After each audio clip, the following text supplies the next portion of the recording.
Kia ora, ko Sharon Holt tōku ingoa. Here I am with another game idea, this time for our book Me Haere, which is about vehicles and colours. This is a really easy one to make the most of because you can make something like these, which is from pictures from the book, which you can photocopy.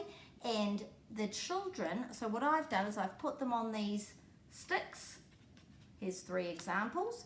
And the children can have turns being these vehicles and going round and round. So how I did it the other day was I got the first person, which was the waka kakariki, to hold this, and they go round and round, and then the next one joins them, the pahi kōwhai, going round and round, and by the time you've got through to the end of the song, you've got everyone going round and round. So it's a really fun one, and the children will really enjoy it. And the more that you do that kind of thing, the easier it is to learn the phrases and the sentences, in this case the colours.